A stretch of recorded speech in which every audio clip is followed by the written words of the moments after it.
Good afternoon, everyone. Welcome back to the online sessions on fuzzy logic. Before we go into the further topics, I just wanted to have a review back of all the topics in general, that whatever that we have really covered until today. Okay, so that we'll be having a brief idea about what is all about the fuzzy logic, and where we normally have to use these kind of concepts in the practical applications. Okay. So here, once again, we just go with the basic CRISP rules revision, fuzzy set revision, fuzzy interference, fuzzy inference, okay, and fuzzy rules, fuzzy composition, and fuzzy defuzzification. So before inference, we should understand up to inference. What is inference? So once if we understand up to inference, then we can understand the further topics in unit number given in unit number 3 and as well as in the 4. So therefore, we'll try to understand up to the fuzzy inference now in the today's session. Now, as I was talking to you earlier, so when you imagine a fuzzy system, so every fuzzy system is going to take inputs as the CRISP data, and the fuzzy system is going to process the data given as the input as a CRISP data, and it provides CRISP data as the output. In general, that is what which is going to happen. This we have compared with respect to the speech processing system in the previous class. Right now, there are certain terminologies which are very important for us to utilize here, use here, because we are discussing into a different paradigm of processing the information. So since we are getting into different paradigm of processing the information, processing the signal, or processing the data, we'll be using some terminologies here. So most importantly, so we should speak in terms of the terminologies. So what are the terminologies that we can think of is going to be like, the fuzzy systems consists of the antecedents and consequence. So antecedents are known as the inputs to the fuzzy system, and the consequence are simply termed as a outputs from the fuzzy systems. So that means here antecedents is going to be the input data. Antecedents is going to be the input data before it is being converted into the fuzzy sets. And the consequence is going to be the output data before it is being converted to the actual output called CRISP data. So that is what antecedents and consequence terms we normally use, which are going to be called as input data is known as antecedents, and output from the fuzzy systems is going to be consequence. So each part of an antecedent or input is a logical expression we talk about. Example, say A is greater than 0.5 means if A is less than 0.5, light is off. If A is greater than 0.5, it is going to be something like light is on. So consequent will be asserted if antecedent is true. That means the output is normally based on the input information. So something like if you think in terms of the image processing, say imagine if image is dull and algorithm is monochrome, then the picture is going to be of low quality picture. So the picture is going to be low quality if the antecedents called as image and algorithm is going to be of this nature, and consequent is going to be of low quality picture. That is what the consequent which we normally going to come across. So this is how the terminologies which you normally use. That means here more than one will be taken as the input, more than one quality which will be coming as output is going to be called as a consequent for us. Okay. So that is what the difference between the CRISP data and fuzzy data. So CRISP data is always going to give only two possibilities, whether it is certain or it is not certain, whether it is going to be there or not there, whether it is going to be true or it is false. But whereas in the case of fuzzy sets, it is going to give you the value along with its belongingness. If it is false, okay, what is the value? What is the belongingness of having it? Belongingness of belongingness of to what extent it is false. If it is true, to what extent it is going to be true. So that is what the belongingness also is normally going to get attached to the crisp data in the case of the fuzzy set. Therefore, the collection of all such inputs is going to be called as a antecedents, and the collection of all the outputs is simply going to be called as a consequent for us. So this is what one of the example which we can simply code in the case of discussing about the fuzzy sets. Okay, so let us go further now. Now, what do you mean by crisp rules? So we have discussed crisp rules means what, what is that? The classical set that we have used in the probability theory is normally going to support the crisp rules. So only one rule at a time allowed to fire. That means only one rule at a time is normally allowed in the case of the crisp set rules. So a rule will be either fire or not fire. A rule is simply been there or not there, fired or not fired. So the crisp rules have got a problem with only uncertainty. It has got a problem with only uncertainty, whether it is certain or uncertain. So the crisp rules have got a problem with representing the concepts such as small, large, okay, very large, very small, thin, wide, thick. All these things cannot be really represented by using the crisp rules. So crisp rules are normally going to only say only two possibilities, whether it is there or not there. That's all. But below, in between that, it is not going to be give any other values. So it gives only small and large. In between small and large, what values are there? That is not going to be given by the crisp rules. Right. So whereas it gives all the values between small and large in the case of the fuzzy set rules. So sequential firing of rules also a problem in the case of the crisp rules. So in firing also sequential firing is also going to be there. So that means order of firing of the various issues between small and large is also going to be a problem. We cannot represent many values between small and large. That is what the crisp rules problems which we have. Then when you come to the fuzzy sets, what we call fuzzy sets as going to be supersets of the crisp sets. We call fuzzy sets as the supersets of the crisp sets. That means something like, you know, the advanced crisp sets are known as the fuzzy sets, which are normally called as the supersets of the crisp sets, because we are adding more information to the crisp data to normally represent a fuzzy data. That is what we normally going to have in the fuzzy set. That means we add more information about the data to the crisp data. When you add more information to the crisp data, it becomes a fuzzy data for us. So therefore, items can belong to varying degrees, represented by using degrees of membership and zeros and ones. So degrees of membership is normally mentioned along with the 0 and 1, between 0 and 1 values. So fuzzy sets define two ways. One is going to be membership function. You can define fuzzy sets by two ways. One is going to be using membership functions and using set of the ordered pairs. And we examined the set of ordered pairs when we talked about the Cartesian products. We examined membership functions like triangular membership function, trapezoidal function, Gaussian function, so on and so forth. And we discussed about membership functions. We represented fuzzy set by using membership functions and by using the ordered pairs. So these two are the various concepts which we have used here. So membership functions, and it supports mathematical functions. We discussed about a mathematical function for the, what is that, extension principle, say like a random variable. So mapping function we discussed, that is what called a mathematical function, say something like x square minus x plus 3 is a mathematical function we have used. So that is a mathematical function we used.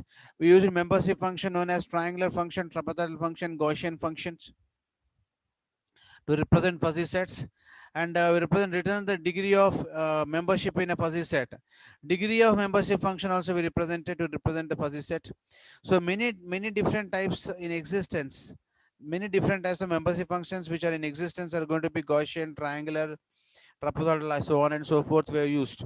So all these have been used in the fuzzy sets. So in fuzzy sets we have used the membership function, mathematical function, degree of memberships. All these things we have used in the fuzzy sets. So fuzzy sets can also be described as sets of ordered pairs. Something like this.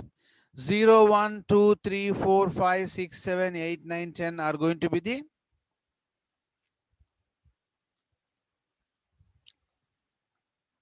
generic variables, okay, on the fuzzy set, say some capital X, and here 1.0, 1.0, 0.75, 0.5, 0.25 are the degree of the belongingness of the crisp values. So with enough pairs, we can approximate any membership functions. More the number of pairs, more is going to be the closeness to the membership function we normally going to have it over here. It is something like in the case of the sampling, more number of samples we get, more amount of clarity in the data we represent is going to be there in the speech signal processing we normally going to have in general. So that we can really, approximate it to the speech signal processing. Next, fuzzy sets involves operations such as what? Now, what is important here is, this is what we discussed in the last class about fuzzification. So the more important operations that are involved in fuzzy set is, first operation is going to be fuzzification. Then process of finding the degree of membership of a value in a fuzzy set. That means degree of belongingness is what we represent based on the membership value. So can be done by using the membership value, interpolating set of pairs. So using the interpolating set of pairs, membership function, we normally going to do the process of finding degree of memberships. Okay. And fuzzy functions are also going to have, still we're going to have various operations such as, we have antecedents, we have consequence in the fuzzy sets. Antecedents are going to be called as group of inputs of imprecise data, and consequence is also going to be group of outputs, among which we normally going to pick up a more close output to the uh, you know more close output for the variations in the inputs, okay, and more or less more close output to the desired output in the consequence. So both deal with the partial truths due to imprecise data. So both these antecedents and consequence deals with the partial truths. Partial truth means what? The truth what we are going to have is not going to be the exact truth due to the imprecise data. It always deals with the imprecise data. So therefore, the truth is going to be partial truth, which is going to be more close to the exact truth. That's how we normally going to have. Now, what is most importantly we're going to do apart from that is going to be antecedent should match to the fuzzy sets.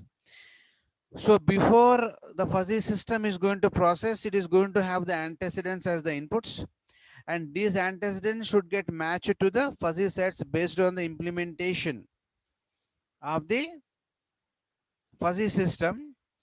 Okay, so that is what antecedents should match to the fuzzy sets in the process of fuzzification. So fuzzification is normally going to be done to convert the antecedents into the fuzzy sets. So compulsorily this should match compulsorily. That matching has to be provided. And consequence must be assigned to the fuzzy sets.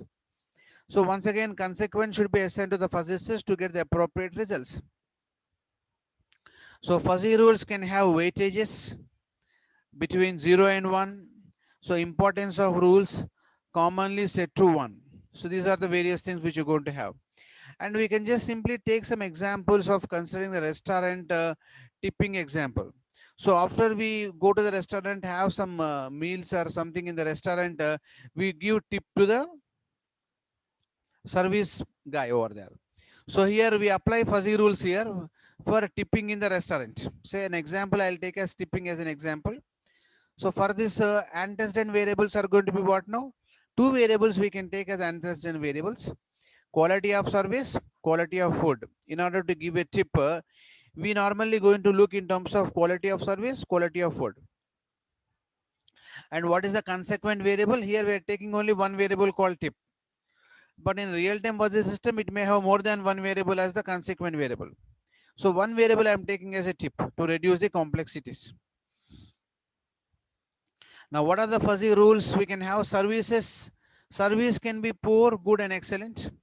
And I can take universe of discourse as going to be 0 to 10 is going to be the universe of discourse, and degree of service is going to be 0 to 1. Based on that, that means when you go towards 0, it is going to be the universe of discourse for the service. Less the service, less is going to be the universe of discourse. More the service, more is going to be the universe of discourse for us under consideration.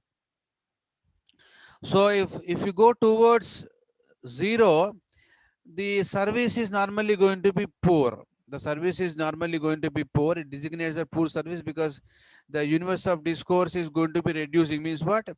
The service is decreasing. That means service is simply becoming poor here. Okay, that means it will reach to the maximum membership degree 1 for the poor service.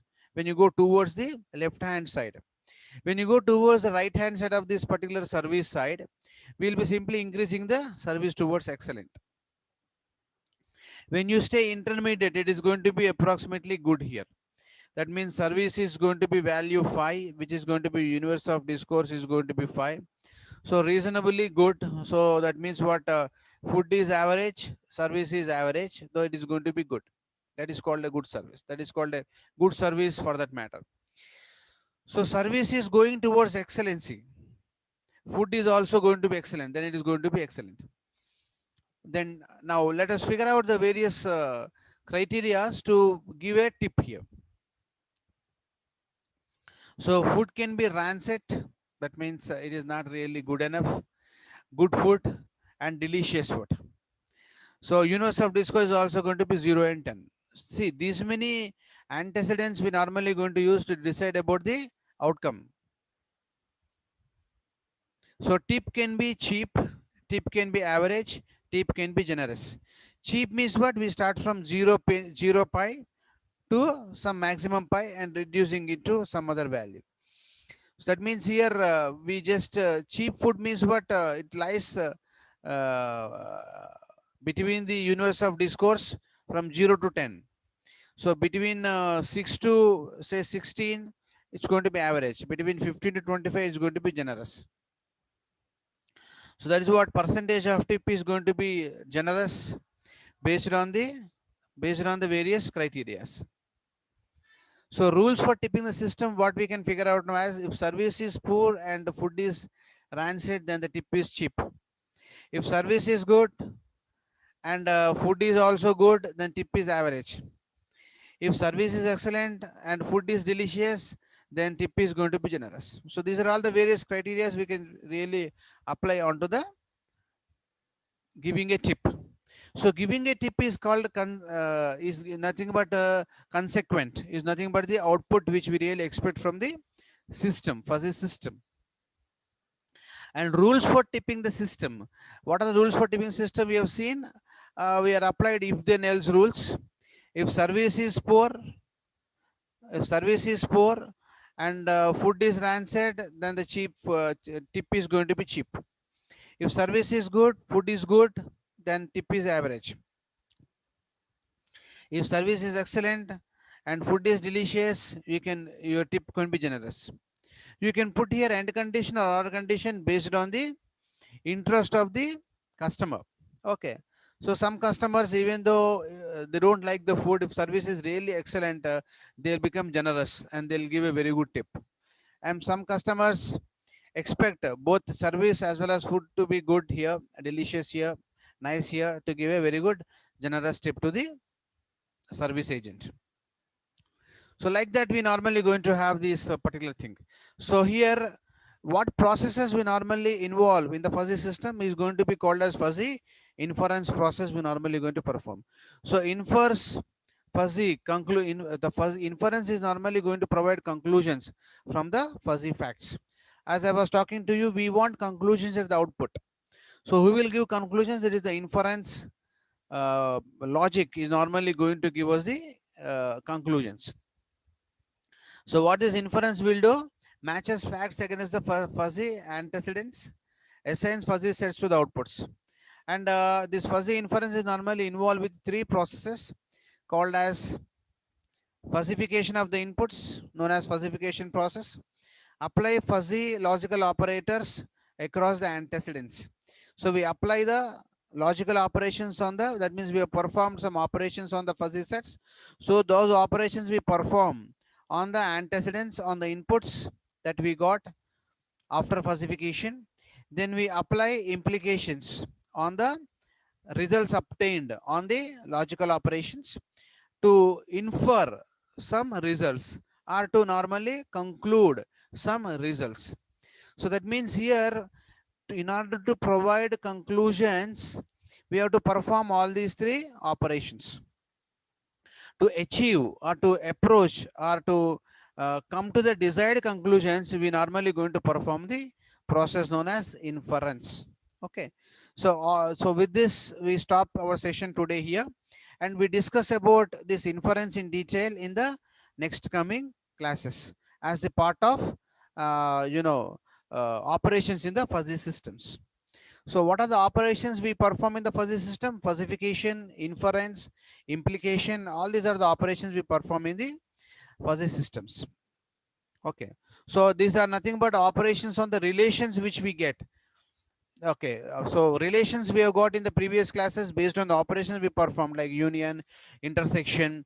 So the resultant of union intersection is going to be the results. Okay. Or relations on the fuzzy sets. So based on these relations, what we got, we perform some extra operations called inference on this to get into the final conclusions on the data. So all these things we discuss in the next session. So inference we discuss in more detail in the next session. Thank you very much for the today's session.